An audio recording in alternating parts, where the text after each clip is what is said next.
I don't know if Janelle can recover from this next one. Oh, Friday free-for-all? No. Yes, that's right. Janelle? What? Gird your loins.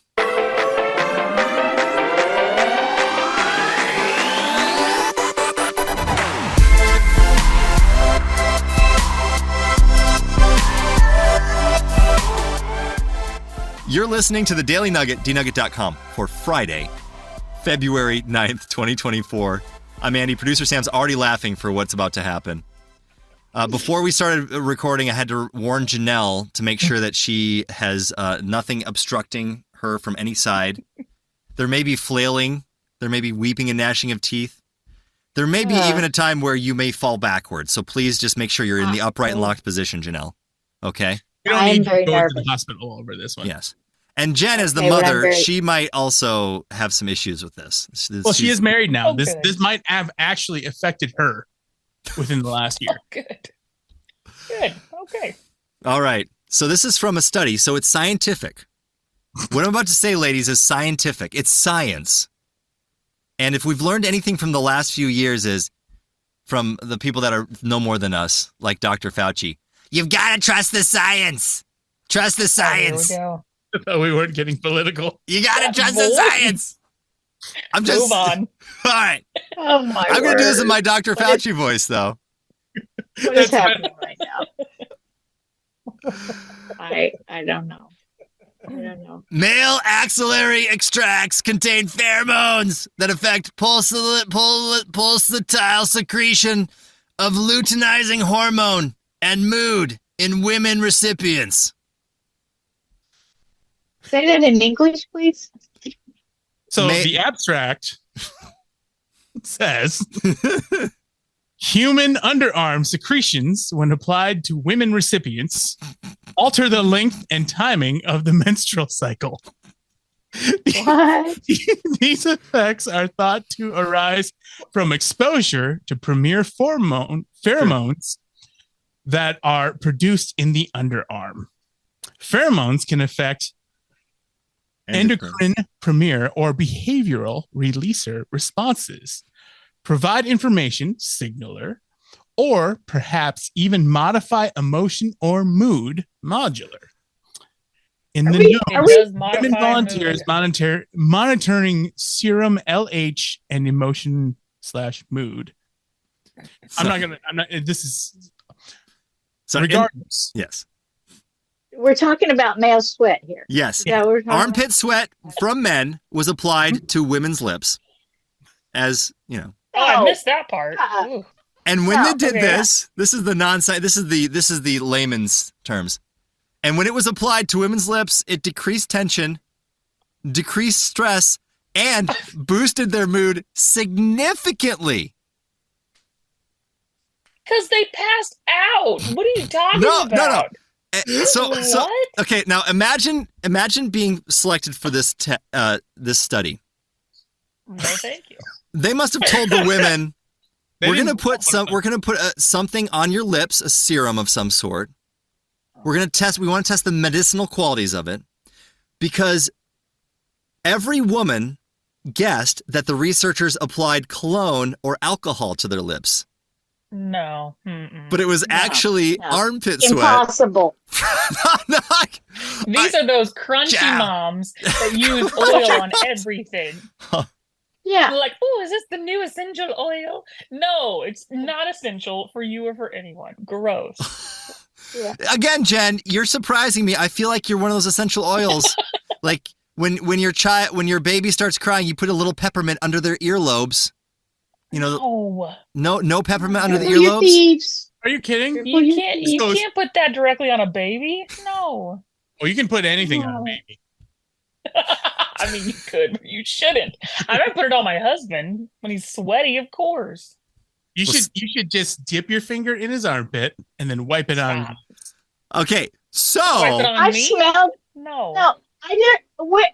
Hey. Is Janelle throwing a flag on the play here? Is that a timeout? What are we doing here? Janelle's doing the finger claps. Oh wait. Janelle, sometimes when you get nervous, do you put your fingers in your armpits and then you smell them? Oh no.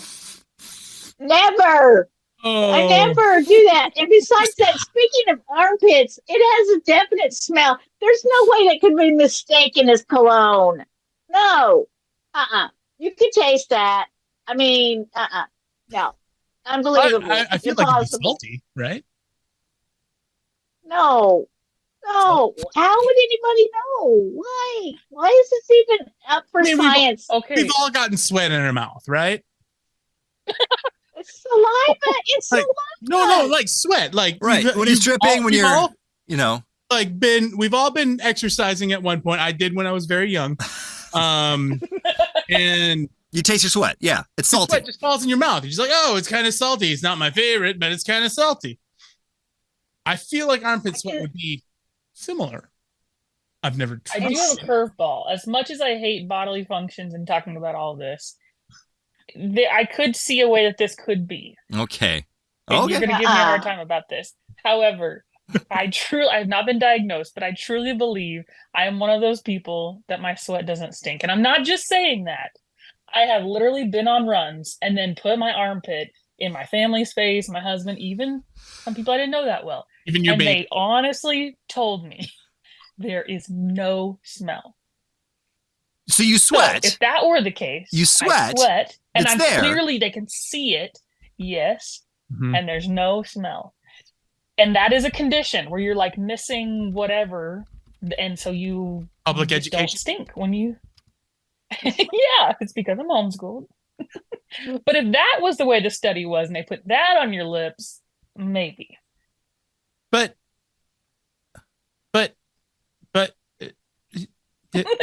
Well, although okay. Some people's sweat doesn't make them stink. About 2% of Europeans. And a majority of people in some East Asian countries like Japan and China. Sorry, Sam. Not it. You missed it. You missed it just by a little bit. Missed that one too. Wrong island. It's a little. I'm actually 10% Japanese.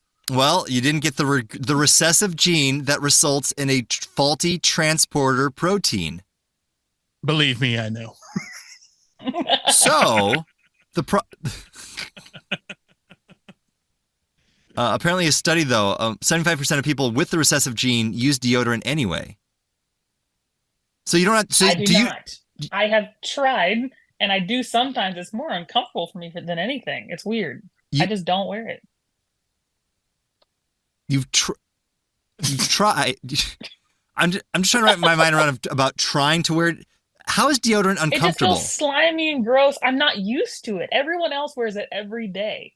And I've tried it. I'm like, oh, that smells good. I'll just wear it for the smell. So I smell fresh. No, I just use a bar of soap. Full disclosure. I am allergic to many, many, many forms of antiperspirant and deodorant. So I get really bad rashes under my armpits when I use any of that stuff. I finally found one that doesn't. Was it a bar of soap? No. The first one I found. Don't get mad. Get better. Okay. It was basically a salt stick that I would rub under my armpit. Salt stick? And I always felt super girly using it because it only came in bright pink packaging.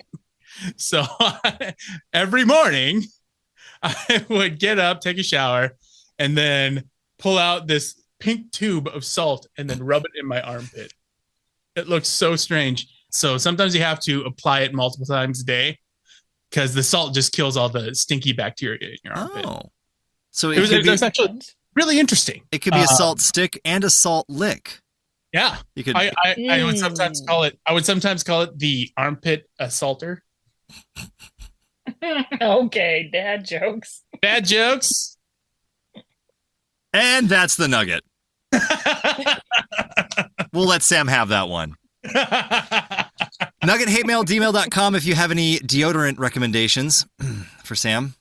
Native. I don't even know how we got there. It smells like s'mores. And I have to say, I got Janelle gets the gold star for the day for the show because you didn't you held it in there. I thought you were going to lose it. She did. It's true. It's true. It's good for you. I think we've seen some growth here, Janelle. I still don't understand why this is a matter of science. Isn't it? They still not like they haven't found a cure for cancer, yet they know what. Right. And, yeah, I mean, seriously, they're spending their government grants on these stupid scientific. Yes. What if, Janelle, this male sweat is the first step to curing cancer? First, No, it it's decreases not. That's the tension protein. and stress and boosts your mood when you put it on your lips. What if you put it on a cancer cell?